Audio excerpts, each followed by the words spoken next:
Good evening and welcome. Take a moment now to find a comfortable place, somewhere you can rest without needing to move again. Let your shoulders drop. Let your hands grow heavy. And if your eyes are still open, you can let them close whenever you like. There is nothing to follow tonight, nothing to hold on to, nothing you need to remember in the morning. If you drift off in the middle of a sentence, that is exactly right. My voice will keep going gently, and it will not mind at all. Let the day set itself down. Whatever happened today, it can wait outside the door. Tonight, we are going to spend some quiet hours with a man named Walt Disney. You already know his name. It is on castles and cartoons and tickets to places full of noise and light. But the story underneath it is stranger and softer and much more human than most people expect. We will hear about a story that spread all over the world. A man frozen in ice, waiting to wake up, and why it was never true. We will hear about a rabbit he created and then lost, and what he built out of that loss. We will hear about the voice that came out of a mouse, and about a man who ran a drawing empire, though he could barely draw his own characters anymore.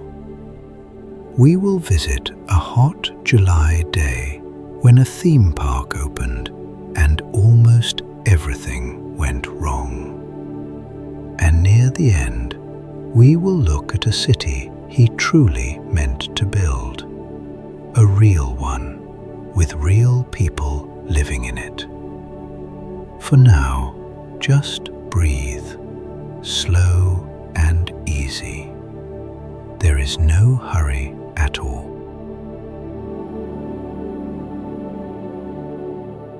On the morning of December 15th, 1966, Walt Disney died in a hospital bed in Burbank, California.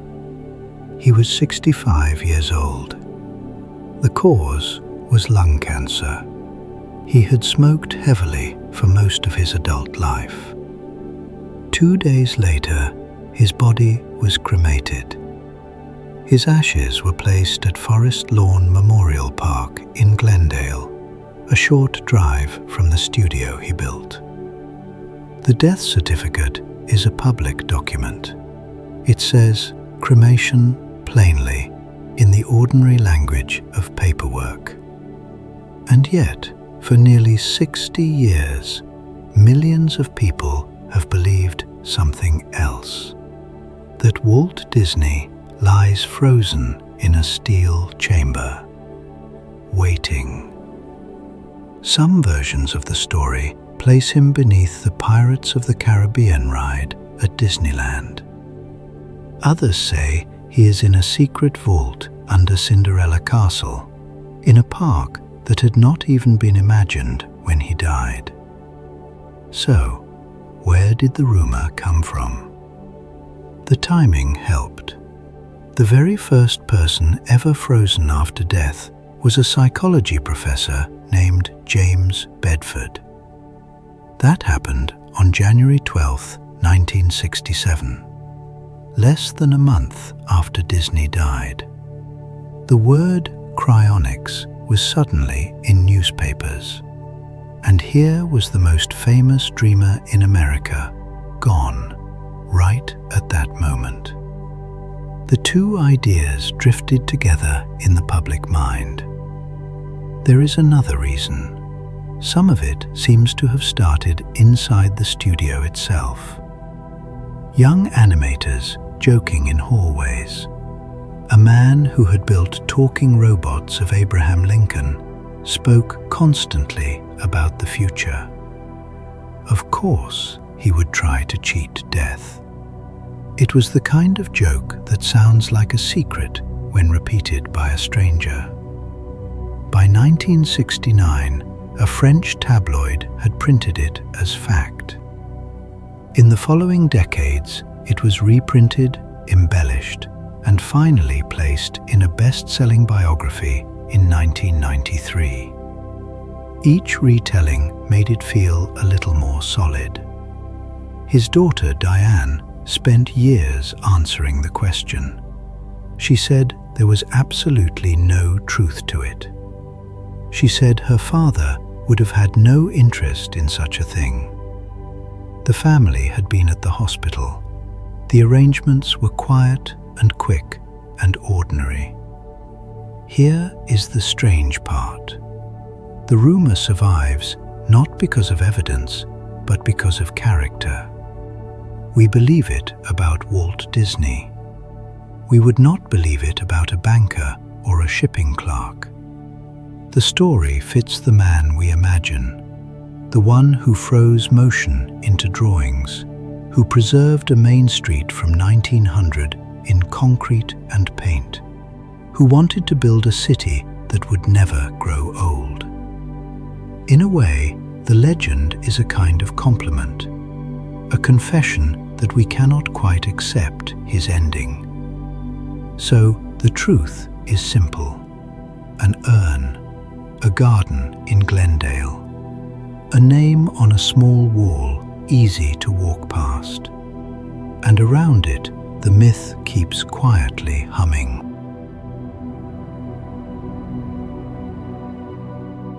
In the winter of 1928, Walt Disney boarded a train in Los Angeles and rode east to New York. He was 26 years old and he was feeling confident. His studio had a hit. The character was called Oswald the Lucky Rabbit, a cheerful rabbit with long ears and a habit of pulling them off and using them as props. Oswald was drawn by Walt's studio, but the cartoons were released by Universal Pictures. And in between sat a man named Charles Mintz, the distributor who paid Disney for each film and passed them along. Walt went to New York to ask for more money per cartoon. Instead, Mintz offered him less. And then he explained why Walt would take the deal. He had quietly signed contracts with almost all of Walt's animators. Hugh Harman, Rudolph Ising, Carmen Maxwell, others too. They had agreed to leave Walt and work directly for Mintz. And the character itself? Walt did not own it. Universal did. The paperwork had been signed years before in a small office without much thought. The rabbit belonged to the studio that released him. Imagine sitting in that room. Your best men are gone. Your most popular creation is not yours, and the only offer on the table is worse than the one you already have. Walt said no. He sent a telegram home to his brother Roy, keeping the tone light. Everything was fine, he said, details when he arrived. One animator did not leave, Ub Iwerks. He was Walt's oldest friend from Kansas City and possibly the fastest animator in America. He could draw hundreds of finished frames in a single day. Back in California, working in secret behind locked doors, Walt and Ub built a replacement. A small mouse, round ears, round body, red shorts. Walt wanted to call him Mortimer. His wife Lillian thought that sounded stiff. she suggested Mickey. There is a famous story that Mickey was invented on the train ride home. Walt told it that way many times. The truth is a little slower and a little more ordinary. The mouse took weeks of quiet work, but the feeling on that train was real enough. The first 2 Mickey films were silent, and distributors were reluctant to buy them. So Walt gambled again. He added synchronized sound. Steamboat Willie opened in New York on the 18th of November, 1928. This time, the audience noticed. From that year onward, Walt Disney never again let someone else hold the rights to what his studio made. Ownership became a rule he did not bend. And Oswald? He stayed with Universal for nearly 8 decades.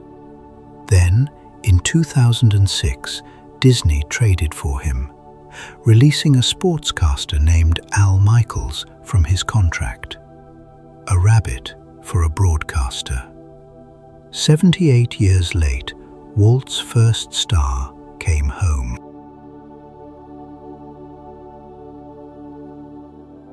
Mickey Mouse first spoke in 1929, and the voice that came out of him belonged to Walt Disney himself. It is one of the quieter facts of film history. The man who ran the studio, who worried over budgets and deadlines and payroll, also stepped up to a microphone and spoke in a high, soft falsetto. He did it for roughly 2 decades. In Steamboat Willie, released in 1928, Mickey did not really talk. He whistled. He laughed. He made small squeaks and grunts. Most of those sounds were Walt's. Then came a short film called The Carnival Kid, and Mickey opened his mouth and shouted, "Hot dogs!" 2 words. That was the beginning. Picture the recording sessions. A small room, a single microphone. Walt, in his late 20s, cigarette recently set down, leaning forward and lifting his voice into that gentle, breathy pitch. Staff members who watched said something changed in him when he did it. He did not simply read the lines. He acted them out, moving his shoulders, making the faces. Why did the voice sound the way it did? Partly it was practical. A high voice cut through the crackle of early sound recording. A high voice also matched a small character. But there was more to it. Walt shaped Mickey's personality out of his own. Shy at first, eager, quick to try things, easily embarrassed. Not a fighter, but not a coward either. Walt once said there was a lot of the mouse in him. He also said plainly that Mickey was the character he loved most. As the years passed, Mickey changed. He had begun as a bit of a troublemaker, pulling tails and playing pranks. But once he became famous, letters arrived from parents, and Walt grew careful. Mickey became polite, mild. The mischief was handed to other characters, most of all to a short-tempered duck named Donald. Walt's own voice, meanwhile, was wearing out. Years of heavy smoking left him with a rough, low, gravelly sound. The falsetto grew harder to reach, and the studio kept growing, which meant meetings, travel, and less time in the recording booth. In 1947, on a feature called Fun and Fancy Free, the job passed to another man. His name was Jimmy MacDonald.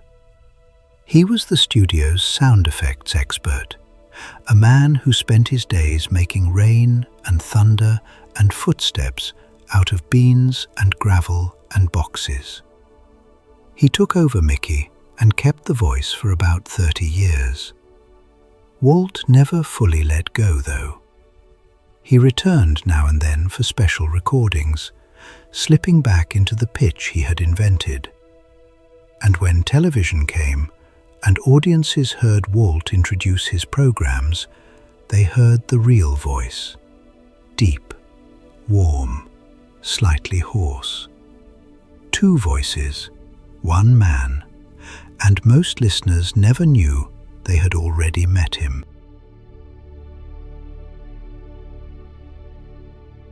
By the late 1920s, Walt Disney had mostly put down his pencil. He was still a young man, not yet 30, but the drawing was passing into other hands. The person holding those hands steady was Iwerks, a quiet, extraordinarily fast animator Walt had met back in Kansas City. Could produce hundreds of drawings a day. When Mickey Mouse took shape in 1928, it was who drew him. So what was Walt actually doing? Picture a small room at the studio. A few artists sit with sketches pinned to a board. Walt walks in, sits down, and begins to act. He plays the mouse. He plays the villain. He hunches, he squeaks, he pauses in the right places. Animators later said that watching him perform a scene was better than any set of instructions. They would then go back to their desks and try to catch what they had just seen. His real job title, if you had to choose one, was story editor. He decided what was funny. He decided what stayed and what was thrown out, even after weeks of work. In screening sessions the artists called the sweatbox, films were shown in a small, warm room, and Walt gave his notes. He used a word for this that stayed in the company long after him. Plussing. It meant taking something finished and making it slightly better. He also kept one very personal piece of the work. For nearly 20 years, from 1928 to 1947, the voice of Mickey Mouse was Walt himself. That high, careful little voice belonged to a heavy smoker who eventually handed the role to a sound effects man named Jimmy McDonald.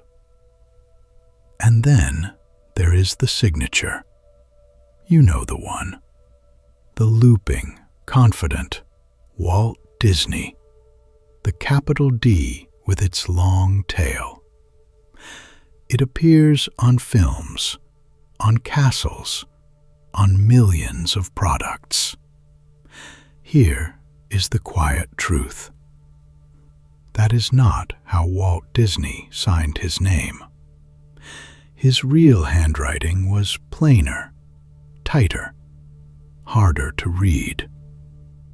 The famous version grew out of studio artwork over the 1930s and 40s and was polished by staff artists into a clean, repeatable logo. Walt knew this, and it amused him. He practiced the stylized version so he could produce it for fans. By some accounts, he was never entirely satisfied with his own attempts, a trademark of himself that he had to learn. There is a story, told many times, of a visitor asking Walt to draw Mickey Mouse. He would smile and sign his name instead. Some people found this strange. A cartoon studio led by a man who no longer drew cartoons. But the drawing was never the scarce thing. The studio had hundreds of people who could draw. What it had only one of was the person in the middle of the room, acting out the scene, deciding what would make an audience laugh.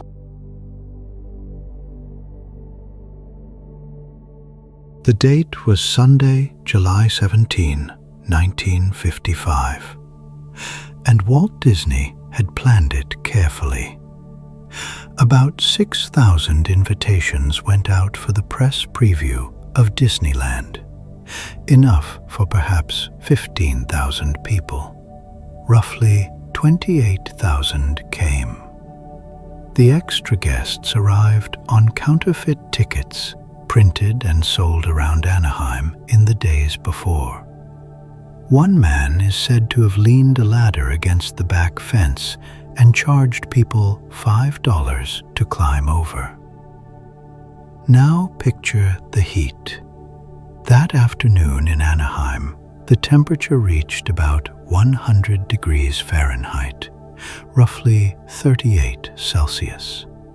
Some of the asphalt on Main Street had been poured only hours earlier. It had not fully set. In the heat, it went soft, and women's high heels sank into it and stuck. There was another problem, and it came from a plumber's strike. Walt had to make a choice.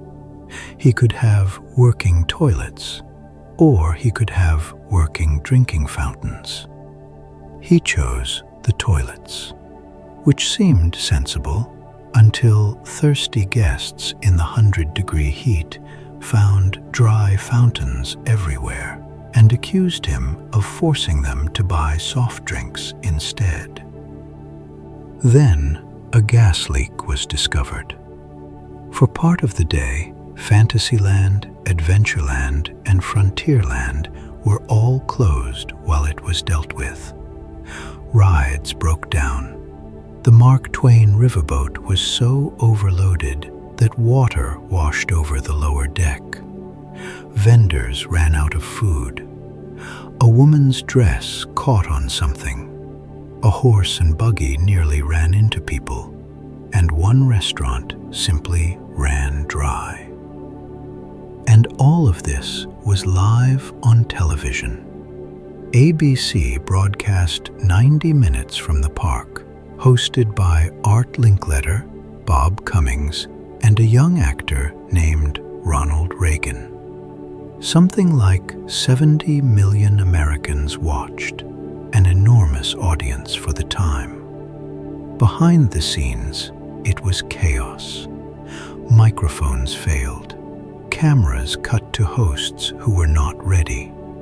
Reagan lost his footing at one point and had to be helped up over a camera cable. Cues were missed. Live television hid nothing. Walt himself spent most of the day inside the television production, moving from camera to camera. He did not fully understand how bad it had been until afterwards. The press was unkind. Some reviewers called the park a hot, crowded disappointment. Inside the company, that day earned a private name: Black Sunday. So, what did Walt do? He did not defend it. He gathered his staff, listened to every complaint, and started fixing things. Drinking fountains, shade, more food stands, better crowd flow, ride reliability. The public opening came the very next morning, July 18. People had begun lining up at 2 in the morning, and the numbers answered the critics. Disneyland welcomed its 1 millionth guest on September 8, 1955, about 7 weeks after that terrible Sunday. The disaster became a story Walt could tell later, gently, as a joke, which is often what happens to a failure that gets repaired quickly enough.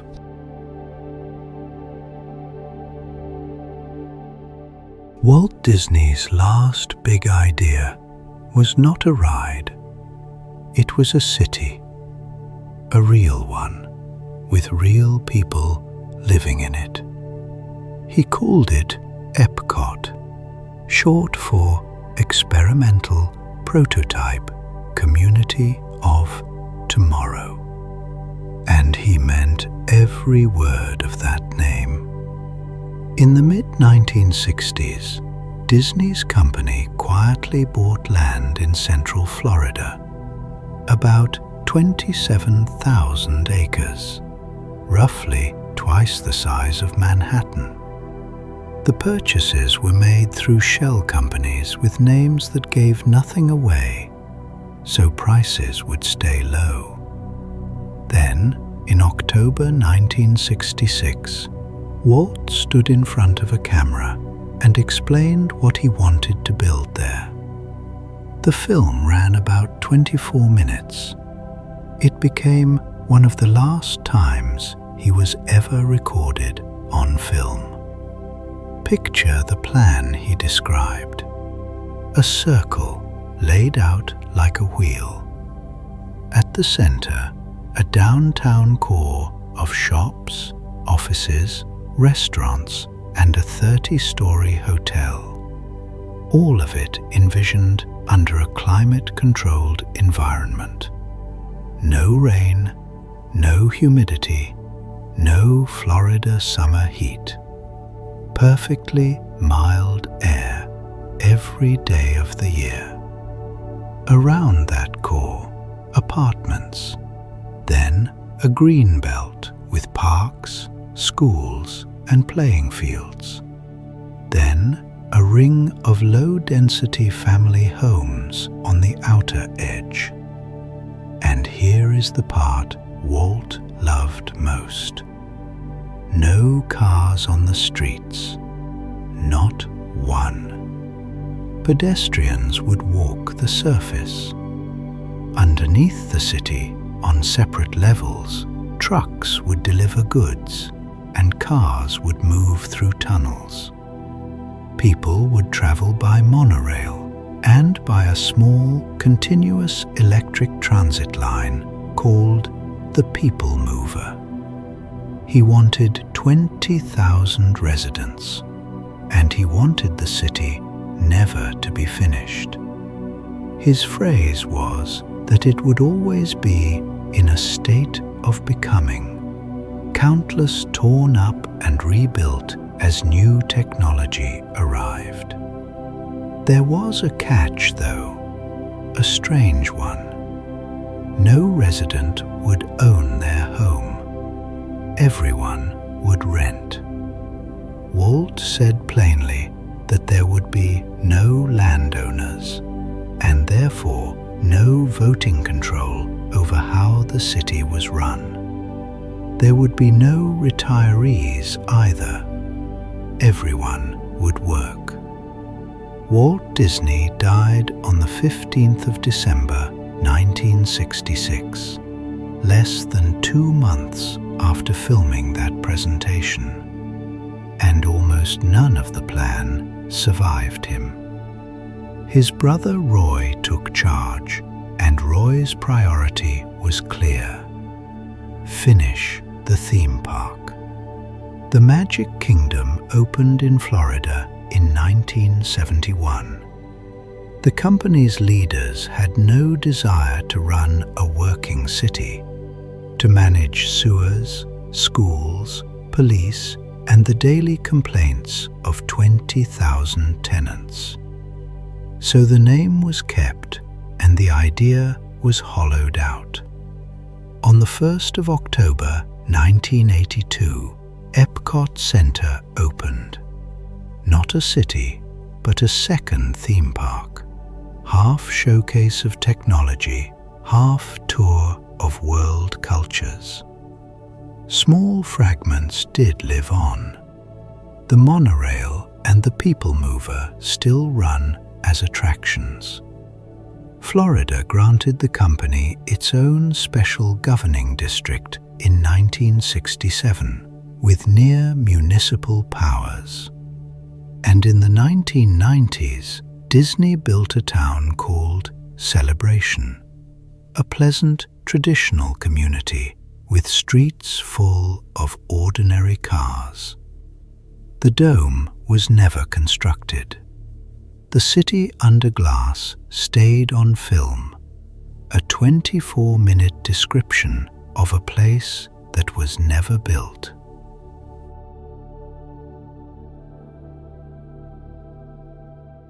By 1963, Walt Disney had learned a painful lesson in California. Around Disneyland, he owned only about 160 acres. Motels, gift shops, and neon signs had crowded right up to the fence, and there was nothing he could do about it. So when he began looking for a second park, he wanted something different. He wanted room. Enough land that no one could ever build against his walls again. From the air, Central Florida looked like almost nothing at all.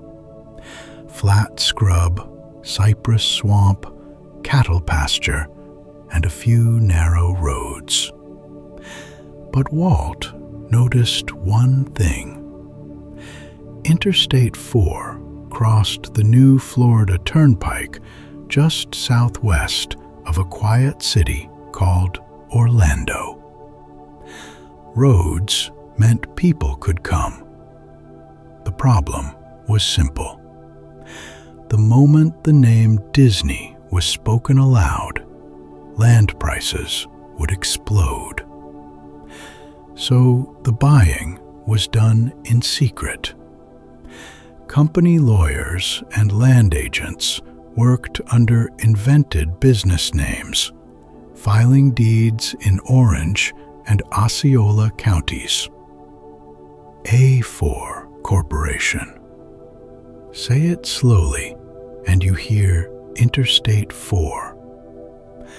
Tomahawk Properties, Latin American Development and Managers Corporation, Reedy Creek Ranch, Bay Lake Properties, Compass East, and the quiet joke of them all, the MT Lot Company, Empty Lot.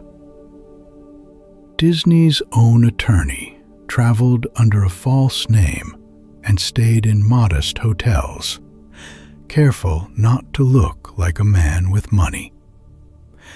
Piece by piece, the parcels came together. Some remote tracts went for around $100 an acre. A few sold for even less. In the end, roughly 27,000 acres were assembled for about $5 million. That is an area about twice the size of Manhattan, nearly 43 square miles of swamp, pine, and palmetto. Around Orlando, rumors grew. A mystery buyer was taking everything. Was it Ford? Boeing? A rocket company from the Space Coast? A secret government site? The answer came from a reporter named Emily Bavar. She was the editor of Florida Magazine at the Orlando Sentinel.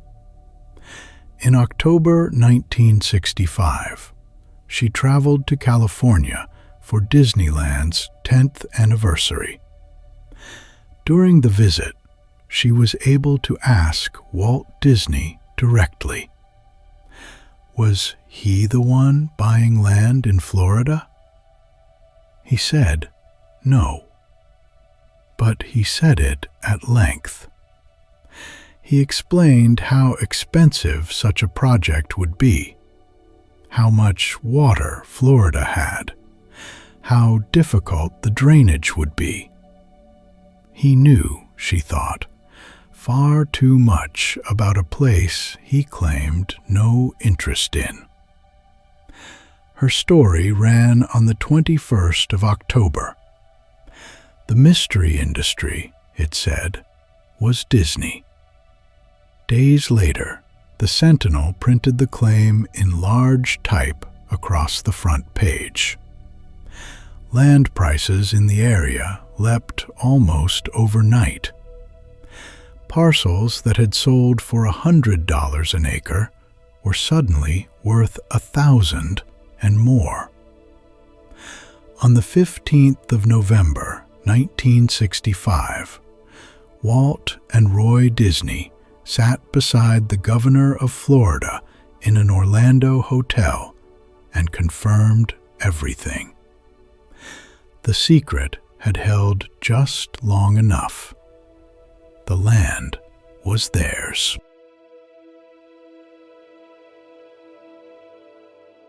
In 1934, Walt gathered his animators on a soundstage one evening, and for hours he acted out an entire story.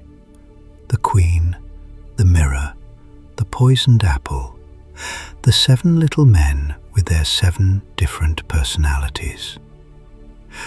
When he finished, he told them this would be their first feature-length film.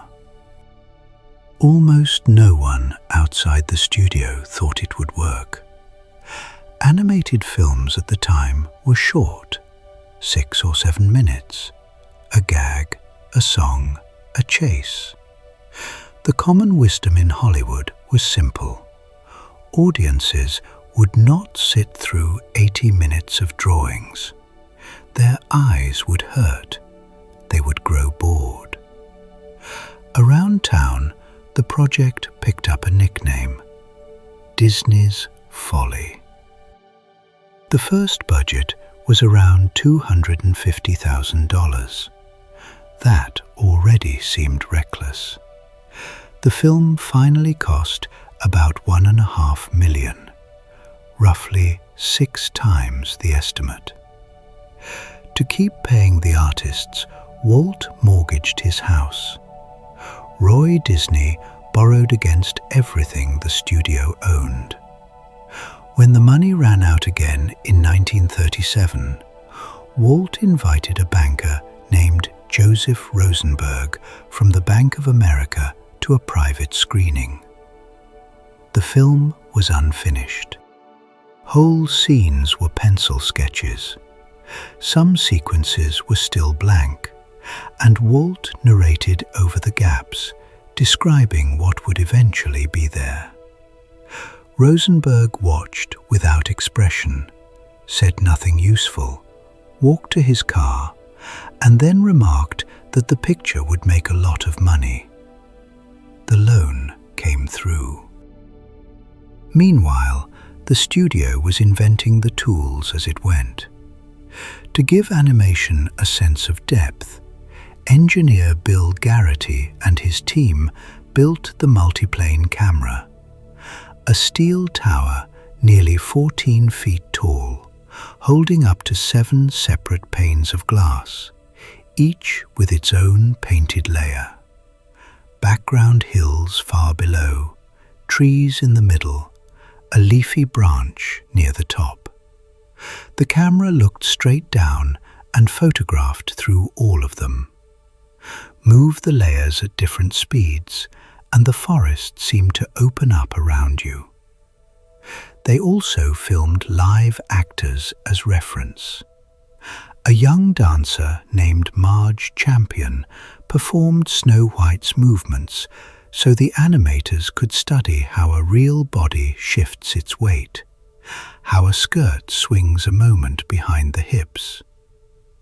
Walt sent his artists to night classes to study anatomy and motion. He hired a teacher, Don Graham, to run an art school inside the studio. By the end, more than 650 people had worked on the picture. They produced around 2 million drawings, of which roughly 250,000 appear on screen. The paint lab mixed some 1,500 separate shades of color. The film premiered at the Cathay Circle Theatre in Los Angeles on the 21st of December, 1937. When it ended, the audience stood and applauded. Within a year, it had earned around $8 million, making it, at that moment, the most successful sound film ever made. The Folly had paid for a new studio in Burbank, and no one in Hollywood used that nickname again.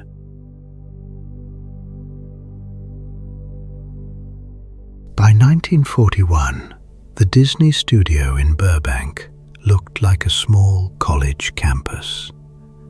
Clean walkways, air conditioning, a restaurant for the staff. Walt had built it with the money from Snow White, and he was proud of it.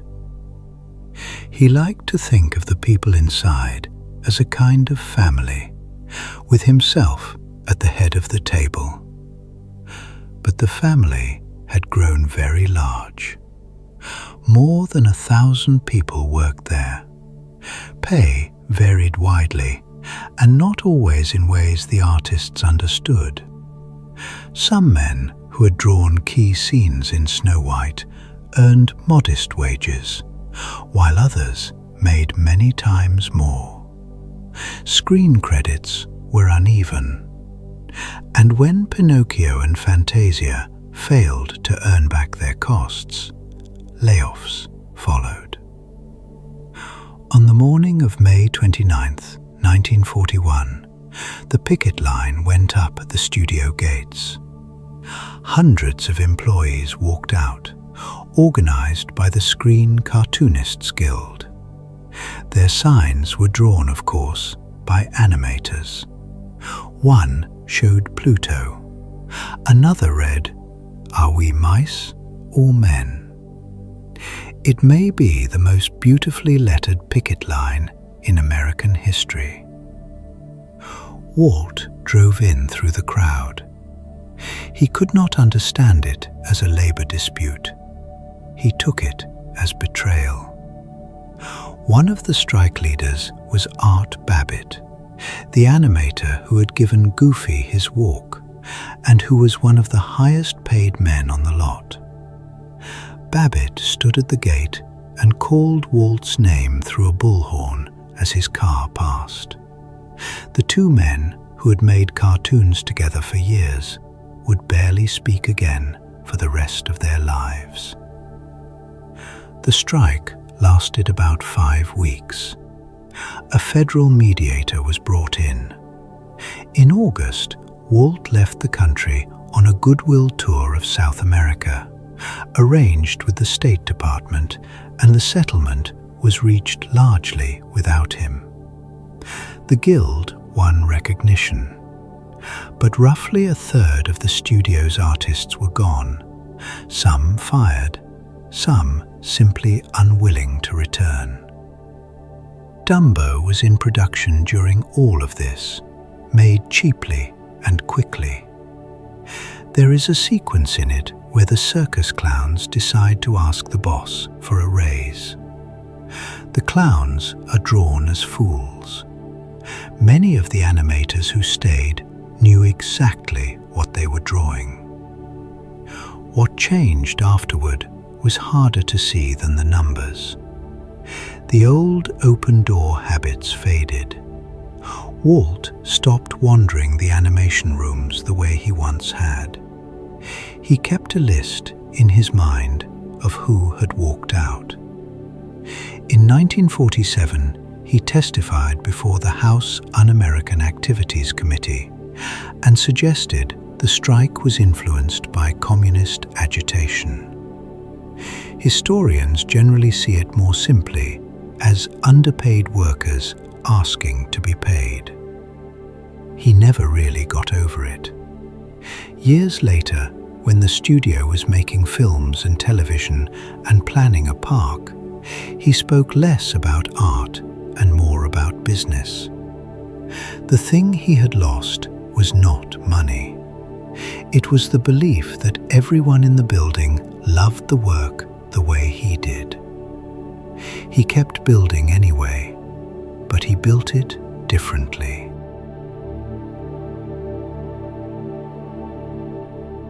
In October of 1947, Walt Disney traveled to Washington.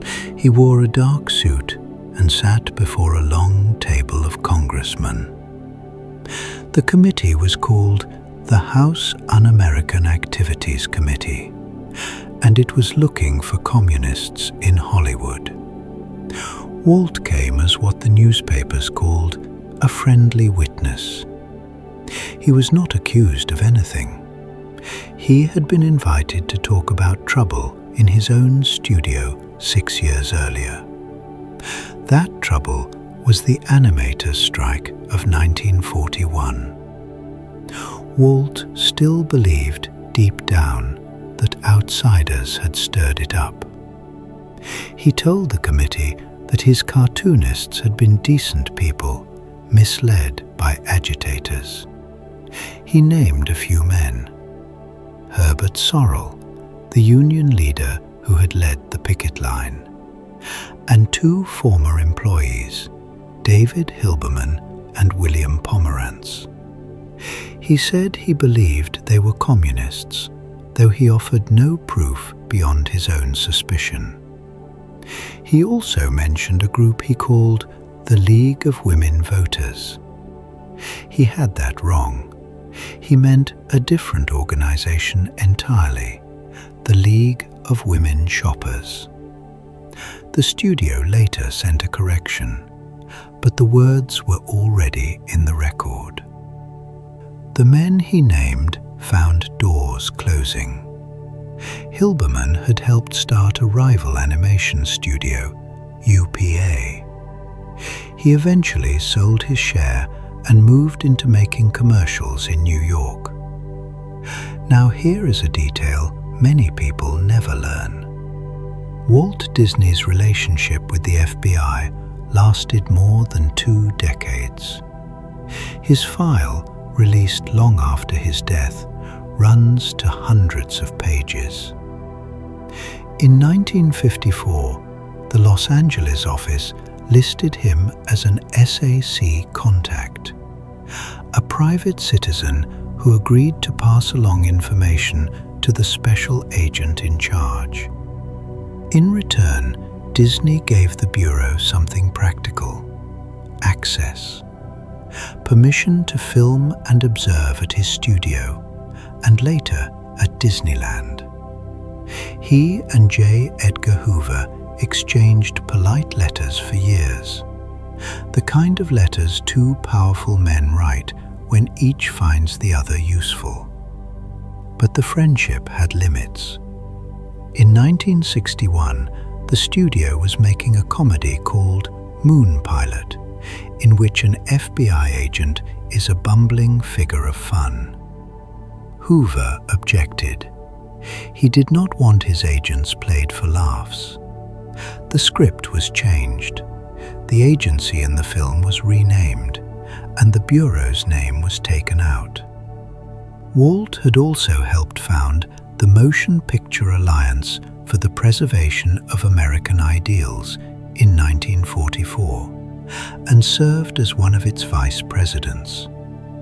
A group of conservative filmmakers who believed Hollywood needed defending from the left. None of this made him unusual for his time.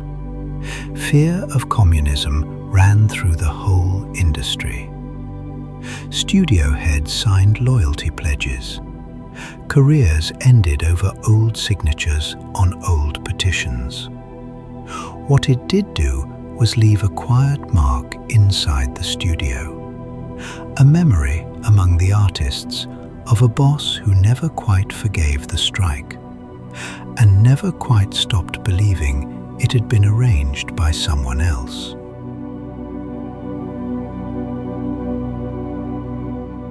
The war ended before Walt Disney could get to it, but he went anyway.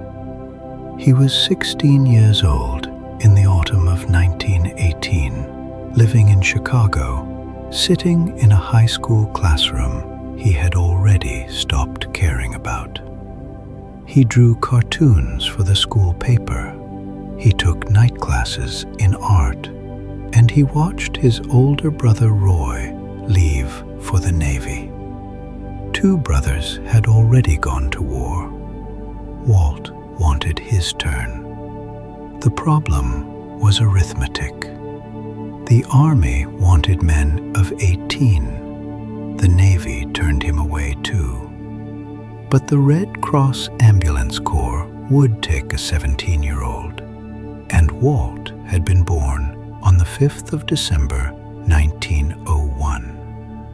So he did something simple and slightly criminal. On his passport application, the 1 became a 0. 1901 became 1900. His mother, Flora, signed the paper anyway. She knew. She decided it was better to sign than to have him run off without telling anyone. Then, influenza found him.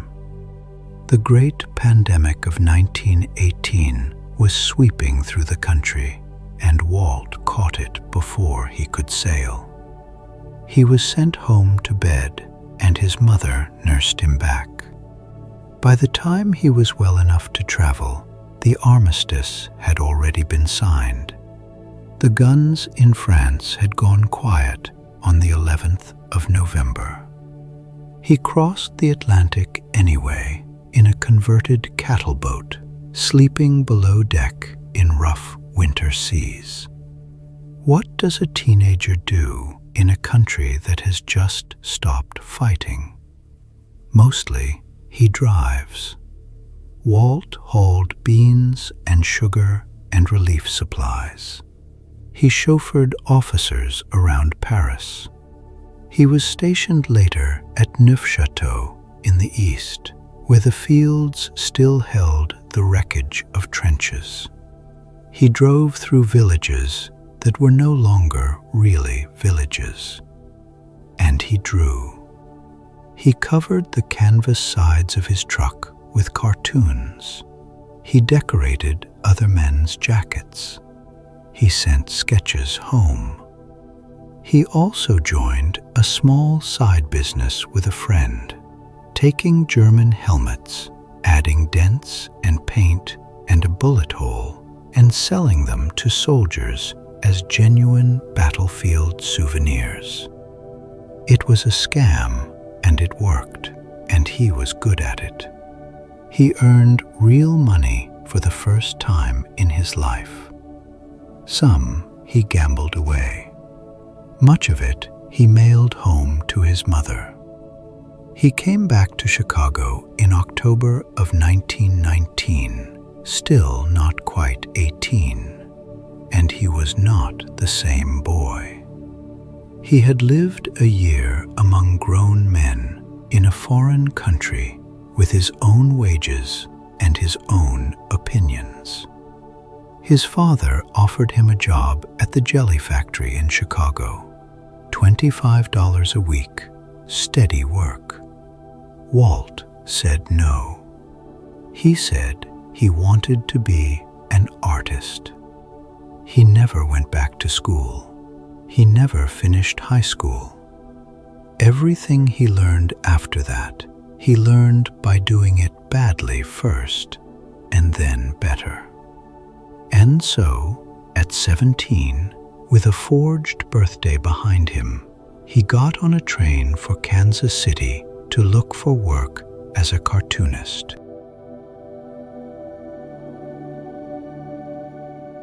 Kansas City, 1922.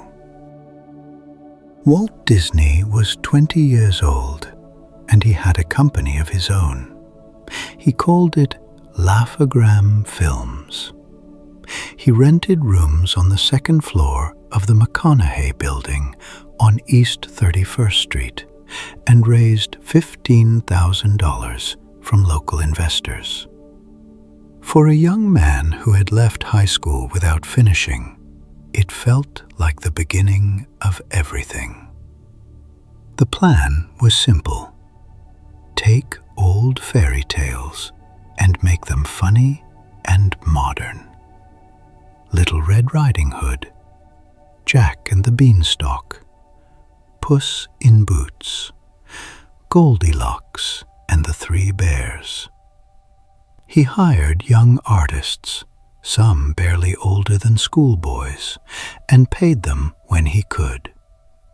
Then the money stopped. A distributor in Tennessee agreed to buy the films. They sent $100 as a first payment, and then the company collapsed, and no more money ever came.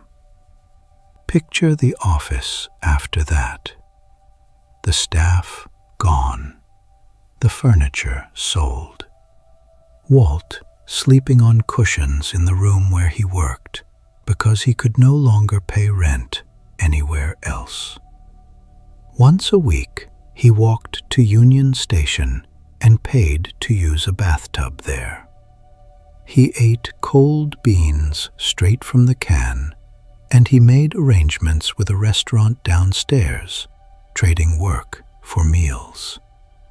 Even then, he kept filming. He shot a short dental hygiene picture for a local dentist called Tommy Tucker's Tooth and was paid $500 for it. And he started something stranger. A film with a real little girl walking into a cartoon world. Her name was Virginia Davis. She was 4 years old, and the film was called Alice's Wonderland. He never finished it in Kansas City. In the summer of 1923, Laugh-O-Gram Films went bankrupt.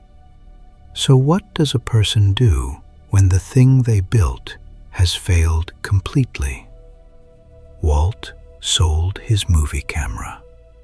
That gave him the price of a train ticket. And here is a small detail that says a great deal about him. He bought a first-class seat. He wanted to arrive in California looking like someone who was doing well. He carried a battered cardboard suitcase.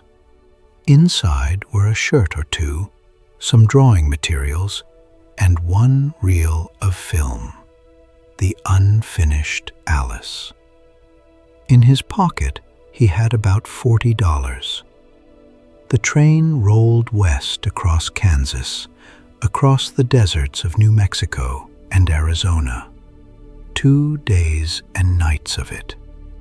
He talked to the other passengers, told them he was in the movie business, and looked out the window at country he had never seen. He was going to Los Angeles because his brother Roy was there, recovering from illness at a veterans hospital, and because his uncle Robert lived there and might rent him a room. He arrived in July 1923, 21 years old, bankrupt, with a suitcase, a half-finished cartoon, and no job waiting.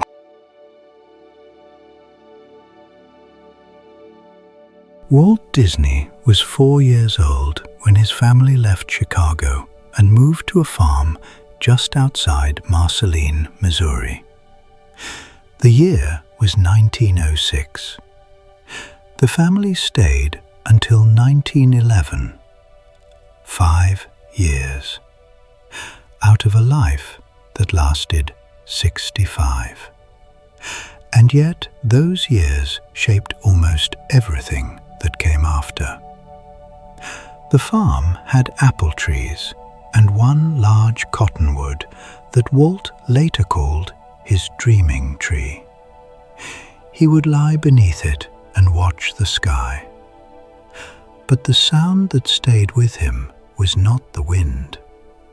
It was the Atchison, Topeka, and Santa Fe Railroad, whose main line ran right through Marceline. The trains passed close enough that a boy could feel them in the ground. His uncle, Mike Martin, was an engineer on that line. He would sometimes let young Walt ride with him. Imagine that for a moment. A small boy in the cab, the firebox open, the whole town sliding past the window. Walt never really let go of it. In 1949, as a grown man running a film studio, he built a miniature railroad in the backyard of his new home in Holmby Hills. He called it the Carrollwood Pacific, after Carrollwood Drive, where he lived. The scale was 1 inch to the foot, about 1/12 life size. The track ran roughly 2,600 feet in a loop around the property. There was even a tunnel about 90 feet long, dug beneath his wife Lillian's flower beds. She agreed to the railroad on the condition that it not ruin her garden. The locomotive was named the Lily Bell after her. Walt built much of it himself in a workshop at the studio. He wore an engineer's cap and gave rides to guests, children first. Now think about how you enter Disneyland, which opened in July of 1955. You do not walk straight in. You pass beneath a railroad station. The tracks are above your head. A steam train circles the entire park, the way a fence circles a farm. The Santa Fe Railroad, the same company from Marceline, was the original sponsor. And what waits on the other side of that tunnel? A small town main street, gas lamps, a barber shop, horse-drawn streetcars, buildings set around the year 1900. The lead designer, Harper Goff, drew on his own hometown of Fort Collins, Colorado. But the emotional source was Marceline. Walt called Main Street everyone's hometown. There is a quiet logic in that layout. You arrive by train, as Walt did as a child. You step into a town at the turn of the century, before automobiles, before the family lost the farm. And only then do the adventures branch off in 4 directions. In 1956, Walt returned to Marceline in person to dedicate a park and swimming pool named after him. He told the crowd that more things of importance happened to him in Marceline than in the rest of his life put together.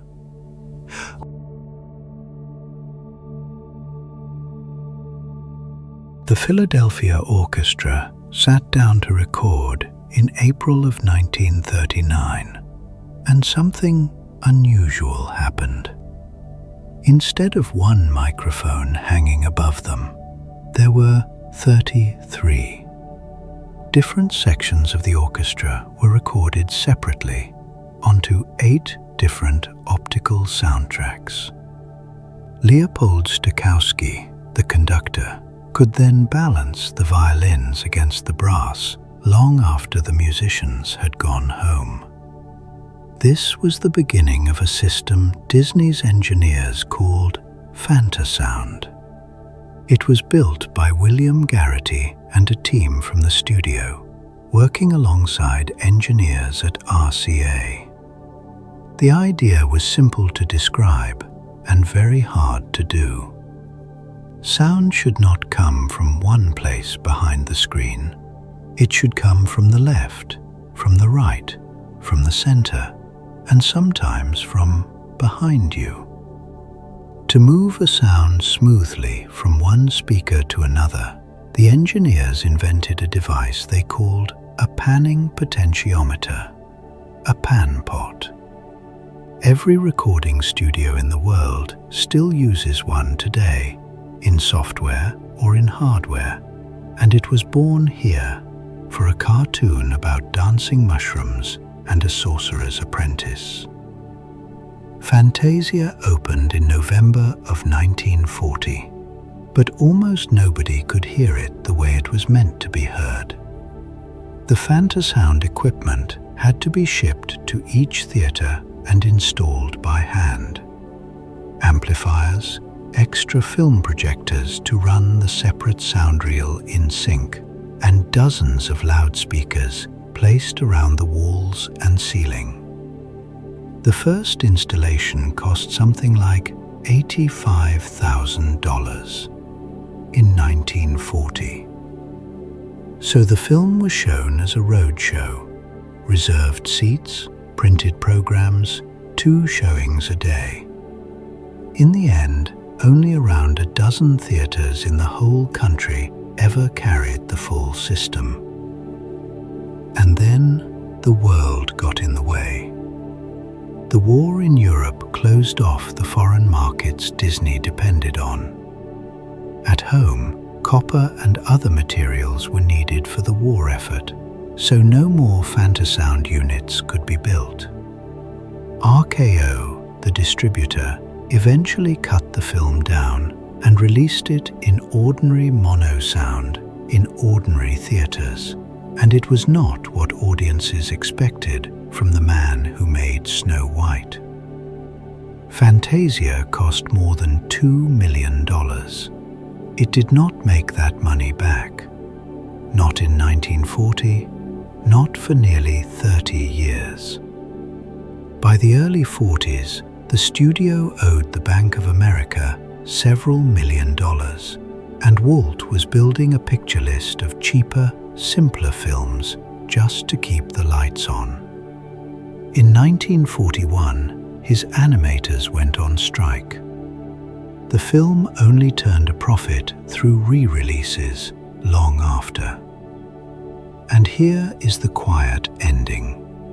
Stereo sound in cinemas eventually became normal, then surround sound, then the systems in living rooms today. They did not descend directly from Fantasound, but the ideas were the same, tried first in a handful of theatres for a film that very nearly ruined the man who made it.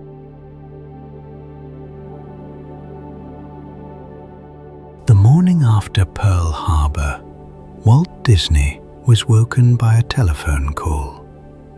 The army was at the studio gates in Burbank, and they were coming in. About 500 soldiers from an anti-aircraft unit moved onto the lot that day. The reason was simple geography. The Lockheed aircraft plant sat just a short distance away, one of the most important factories in the country. Someone had to guard it. And Disney had wide, flat parking areas and empty buildings. Try to picture it. Ammunition stacked inside a soundstage built for recording orchestras. Army trucks under repair beside the animation buildings. Soldiers eating in the studio commissary where storyboard meetings had been held a week before. The troops stayed for roughly 8 months. Disney was indeed one of, but not the only, Hollywood studios with a military presence during the war. Work changed just as quickly. Before Pearl Harbor, the studio had already made a short film for Lockheed called 4 Methods of Flush Riveting, a plain instructional picture about fastening metal on aircraft. After the attack, the orders poured in. Navy training films, Army training films, Films about aircraft identification, about malaria, about navigation. At the peak, around 90% of the studio's output was government work. Some of it reached the public. In 1942, the Treasury Department asked for a film to encourage Americans to pay a new, wider income tax. Disney gave them Donald Duck, filling out his form at the kitchen table. It was called The New Spirit. Millions saw it. A year later came Der Führer's Face, in which Donald dreams he is trapped working in a Nazi factory. It won the Academy Award for Best Animated Short Film. There were quieter contributions too. Artists at the studio designed more than 1,200 insignia for military units. Squadrons, ships, supply companies, drawn free of charge. Sailors and airmen wrote in asking for a cartoon mascot, and one usually arrived. Did the war save the studio? In one sense, yes. Government contracts kept the doors open and the payroll moving at a time when Disney owed millions to the bank. Europe, once a major market, had been closed off by the fighting. Pinocchio and Fantasia had both lost money. Bambi, released in 1942, lost money as well. But the contracts paid close to cost, with almost no profit. And the war took the studio's future with it. Projects already sketched out, Cinderella, Alice in Wonderland, Peter Pan, were put on the shelf, some for nearly a decade. Instead, the studio released package films, collections of shorter pieces stitched together, cheaper to make and quicker to finish. So the years between 1942 and 1946 hold no single great Disney feature. Only training reels, insignia sketches, and soldiers walking past the animation windows in the California sun.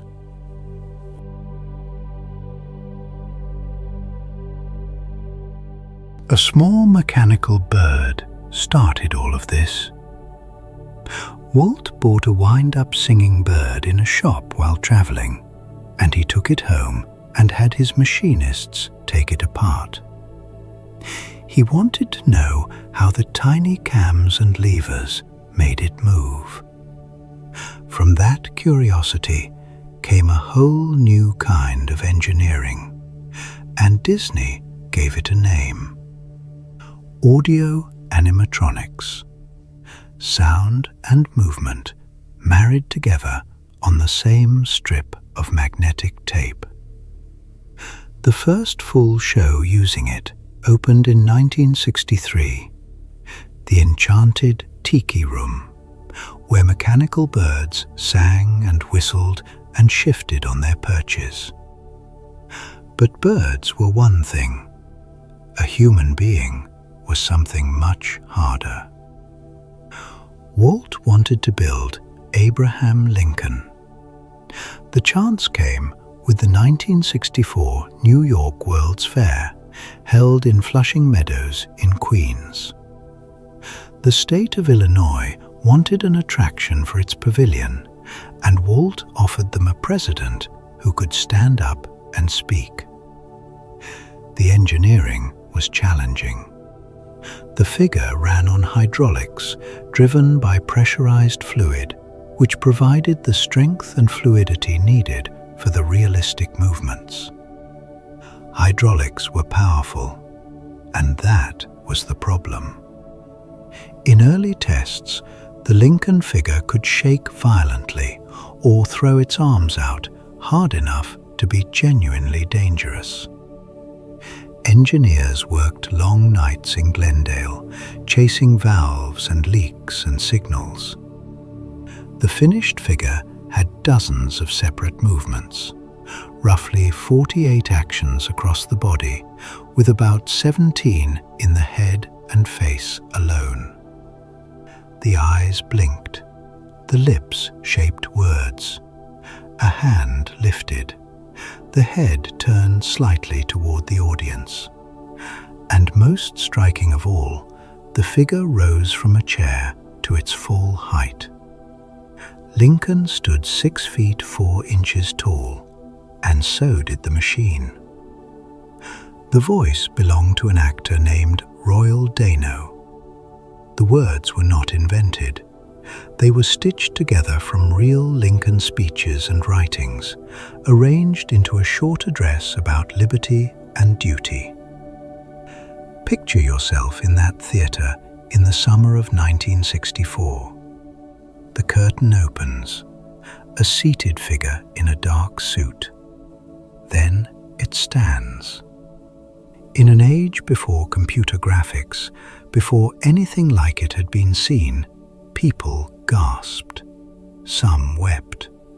A few insisted quietly that it must be an actor holding very still. The fair kept Walt's studio extremely busy. Disney built 4 attractions there. Lincoln for Illinois, It's a Small World for Pepsi and UNICEF, the Carousel of Progress for General Electric, and the Magic Skyway for Ford. All of them were tests. Walt was using someone else's money and someone else's fairground to learn what worked. When the fair closed at the end of 1965, the attractions traveled west to Disneyland. Lincoln settled into the Opera House on Main Street, where a version of him still stands and still rises from his chair. The technology has changed completely since then. The idea has not. Machines that move like something alive. And it began with a toy bird in a box.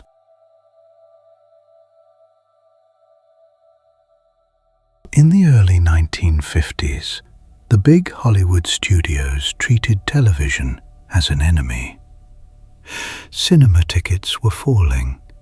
Families were staying home, watching small grey screens. Most studio bosses refused to work with the new medium at all. Walt Disney looked at the same problem and saw a partner. He needed money for his park in Anaheim. Banks were unconvinced. So he offered the television networks something they badly wanted: a weekly show made by Disney. ABC, the smallest and weakest of the 3 networks, said yes. In exchange, ABC put money into the park and guaranteed loans worth millions of dollars, receiving a significant stake in Disneyland itself. The show was called Disneyland. It first aired on the 27th of October, 1954. And here is the clever part. The program was named after the park. Its rotating segments were named after the park's lands: Fantasyland, Frontierland, Tomorrowland, Adventureland. Every episode taught the audience the geography of a place that did not yet exist. Walt appeared on camera himself, in a suit, calm and friendly, and simply showed people the construction site. Bulldozers moving earth in an orange grove, models of castles, engineers explaining a riverboat. A rival medium was now paying Disney to advertise Disney, week after week, to tens of millions of homes. Then came the accident that no one planned. In December 1954, the show broadcast a story about a frontiersman from Tennessee. 3 episodes spread over that winter.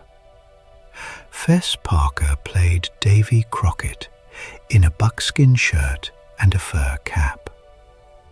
The reaction was extraordinary. Children across America wanted coonskin caps. The price of raccoon fur rose sharply as manufacturers scrambled for pelts.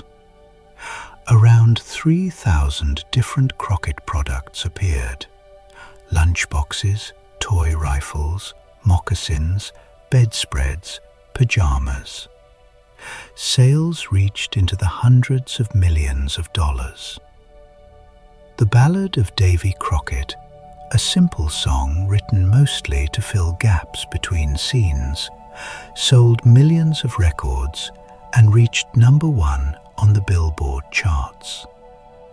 And because Walt had insisted on filming in color, even though almost every set in the country showed only black and white, the 3 episodes could be stitched together and released in cinemas as a feature film. The same footage earned money twice. The whole strategy came together on the 17th of July, 1955.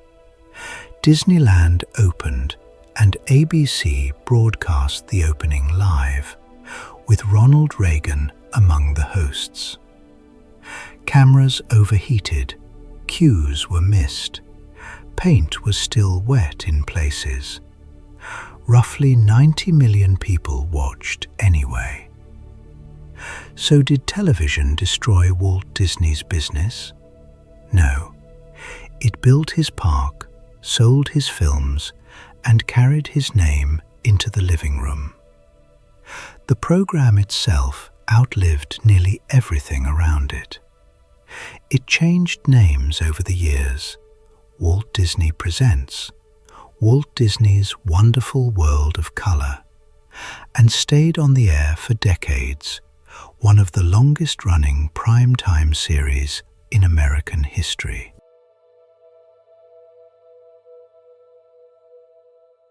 Every dreamer needs someone to count the money. And for Walt Disney, that person was his older brother, Roy. Roy Oliver Disney was born in 1893, 8 years before Walt. He served in the Navy during the First World War and came home with tuberculosis. In 1923, he was lying in a veterans' hospital in Los Angeles when his younger brother arrived in California with a cardboard suitcase and almost no money. Walt walked into that hospital ward and asked Roy to go into business with him. Roy checked himself out and said yes. From that day on, the pattern was set. Walt imagined, Roy financed. Walt drew the pictures in the air, and Roy went to the banks and made them real. It was Roy who kept the studio alive through the lean years. When Snow White ran wildly over budget, it was Roy who arranged the loans, and Roy who watched the debt climb to over $1 million. In 1940, it was Roy who took the company public, selling shares to raise cash. He rarely appeared on camera. He preferred the back office, the ledgers, the quiet arithmetic. And they fought bitterly, sometimes for months at a time. Walt thought Roy was too cautious. Roy thought Walt spent money like water. There were shouting matches loud enough to empty a hallway. After one long silence between them, Walt sent Roy a peace offering, an Indian peace pipe with a note suggesting they smoke it together. Roy kept that pipe for the rest of his life. Roy was 73 and planning to retire when Walt died in December 1966. The Florida project, 27,000 acres of swamp and scrub, existed mostly as drawings and unfinished plans. Roy cancelled his retirement. He told the company he would stay until the job was done. He also insisted on the name. The project had been called simply Disney World. Roy changed it to Walt Disney World. He explained it plainly. "Everyone knows Ford cars," he said, "but not everyone remembers there was a man named Henry Ford." He wanted people to know whose dream this was. Walt Disney World opened on the 1st of October 1971. Roy stood at the dedication and read the plaque aloud. Then he asked for Mickey Mouse to be brought over and held the character's hand in front of the crowd. His brother's first creation standing beside the finished park. Roy died on the 20th of December that same year, less than 3 months after the opening. He was 78. Together, the brothers had turned a rented back room into one of the largest entertainment companies on Earth. Neither could have done it alone. The dreamer needed the banker, and the banker, it turned out, believed in the dream more than anyone.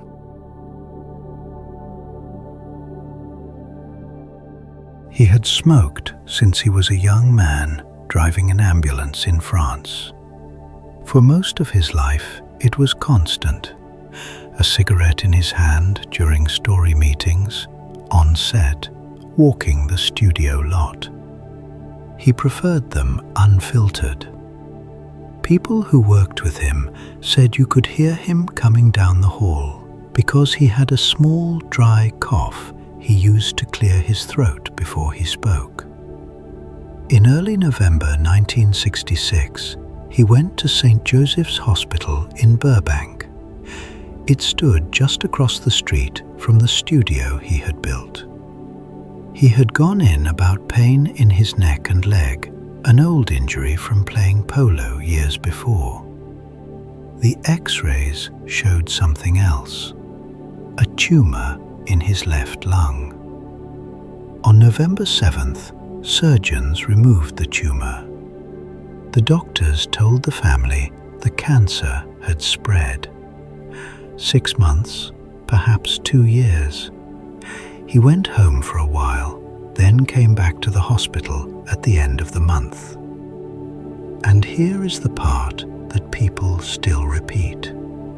His brother Roy came to visit him.